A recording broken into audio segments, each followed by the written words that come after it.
Tuesday, March the 7th, 2017, and this is your Barbados Today afternoon update. I'm Emmanuel Joseph. Thanks for joining us. Topping the news at this hour, the Friendly Stewart administration is planning to spend some $4.5 billion in the coming 2017-2018 fiscal year to run the affairs of this country. That's according to the estimates of revenue and expenditure laid in Parliament this morning by Minister of Finance Chris Sinclair. During that same period, government is also proposing to rake in $2.9 billion in revenue. This means the administration is projecting a deficit of $1.5 billion. Our editor-in-chief, Kmar Jordan, has more. There's good news for policyholders and investors in Clico International Life and British American Life Insurance Company Barbados Limited.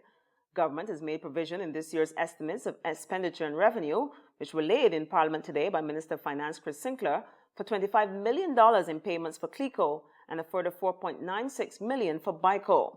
However, it was not immediately clear how the monies will be allocated, even though Mr. Sinclair had earlier promised to bring the matter to a final resolution for those who were left in the lurch following the collapse of Clico and BICO's Trinidad-based parent company, CL Financial, back in 2009. Overall, government is projected to spend $4.5 billion for the financial year 2007 to 2008.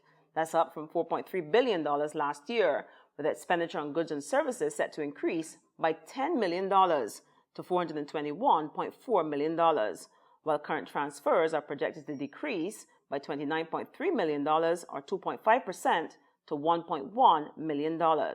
Interestingly, no provision has been made for any increase in salaries, even though public sector unions have been clamoring for such an increase. A large chunk of expenditure this year, $1.8 billion, will go towards repayment of principal and interest on government loans. In terms of revenue, the Friendly Stewart administration is projecting $2.9 billion in earnings for the coming financial year, leaving it with a deficit of $422 million or 4.4% of GDP on the books. Reporting for Barbados Today, I'm Kmar Jordan. Police are probing a serious accident that occurred this morning along Green Hill, St. Michael, resulting in injuries to 14 people. It involved a ZR van driven by Tyrone Yearwood of Eden Lodge, St. Michael, and a motorcycle driven by postman Jomo Bascom of Bank Hall, St. Michael. Bascom was accompanied by pillion rider Kojo Bascom of the same address. The motorcycle rider sustained serious injuries to his head, face, and left thigh. His pillion rider complained of injuries to his back, hands, feet, and neck. Jomo Bascom's condition is listed as serious but stable. 12 passengers on board the ZR van, including the conductor, complained of minor injuries to the neck and back. Chairman of the state-owned Barbados Water Authority, Dr. Atlee Brathwaite, has warned of more streamlining to come following the appointment of new general manager on the 15th of February. Barbadian Keith Roy Halliday officially took over the BWA's reins last month from former acting general manager Dr. John Mwanza, who is now serving in the position of advisor of water augmentation, which includes the use of desalinated water and combating issues brought on by drought. We make certain that we retain the major engineering skills in the organization by retaining Dr. Mwanza to advise us on a whole range of, I call it water augmentation effort. Given the fact that he's well trained in hydrogeology and knows a lot about how one will go about identifying new sources of water, and that connection will pay attention to desalinization. It's in the context of climate change, because given that we know that climate is changing, we know we just passed, we don't know what will happen next year or the next year or the next year, so we have to put in place certain contingency to ensure that if we have further droughts, that we are in a position to deliver water to our customers. Brathwaite also made reference to the BWA's 5-year strategic plan, which is down for discussion between Halliday and other senior staff by the end of this month, saying the new general manager has to pay particular attention to the authority's bottom line. Of course, you necessarily have to pay fair amount of attention to our financial position because, we carry a number of investment projects which have to be serviced, and those investment projects are critical because they speak to the whole question of things like desalination of water. We speak to looking at tackling the non-revenue issue we have.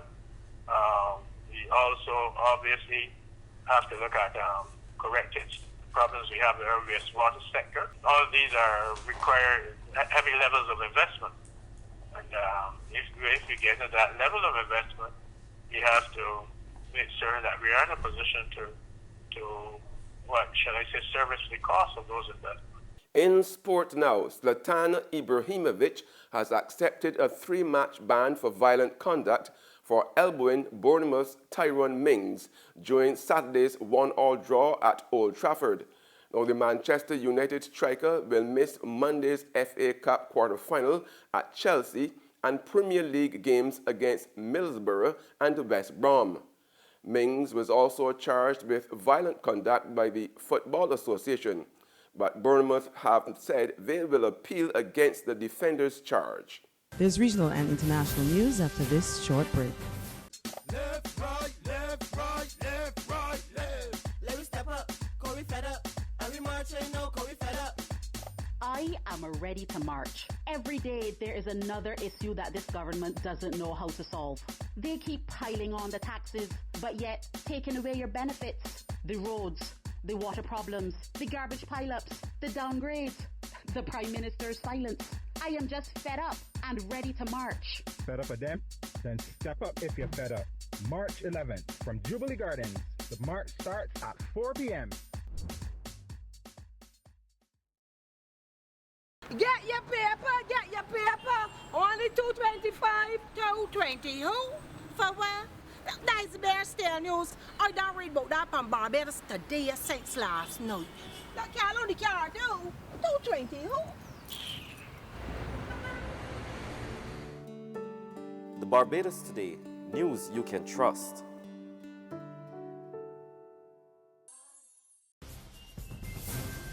Welcome back with news from the region now. The Trinidad and Tobago opposition leader Kamla Prasad Bisisar says a new bill meant to replace preliminary inquiries with a new pretrial system is worse than the infamous Section 34, which her former administration was forced to repeal. The opposition leader told Parliament during debate on the new bill that while the old one did not allow anyone who committed a blood crime like murder to escape because of delays, the proposed bill does not. And today again, if I have to do it again, I do it today. We apologize for the infamous Section 34. And when we repealed it, it was upheld by the Privy Council that what we did was the right thing. But today I am troubled by a provision I'm seeing in this 2017 bill, which I think may be worse than Section 34. The opposition leader, she contributed to the debate on the indictable offences pre-trial procedure bill. Now, the Section 34 that was so offensive to the entire country, and to us, I would say, that Section 34 exempted blood crimes. So that if you committed murder, wounding, any one of these blood crimes I read out from the Schedule 6, you would not have escaped on the grounds of delay. And this one does not exempt any of those blood crimes. She was referring to Clause 22 of the PNM administration's bill in an apparent response to an earlier statement by the Attorney General about the cost to taxpayers of the repeal of Section 34. On the international scene, Republican lawmakers have finally unveiled a plan to repeal major portions of Obamacare, capping years of attacks against the health care law and a month-long debate that exposed deep risks within the GOP.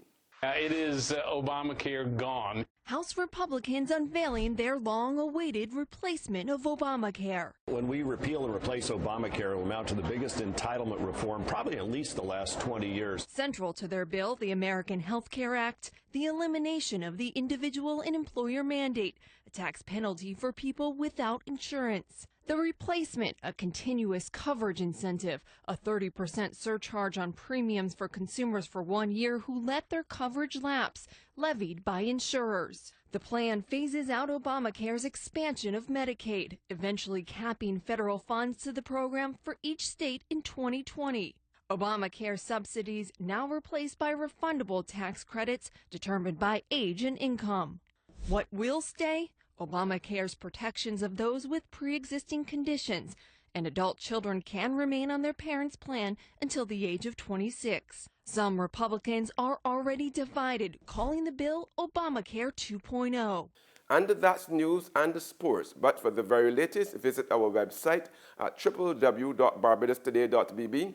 Also subscribe to our e-paper, email updates, and like us on Facebook.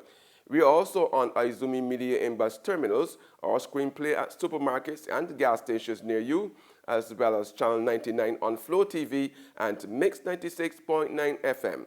I'm Emmanuel Joseph. Have a fantastic day.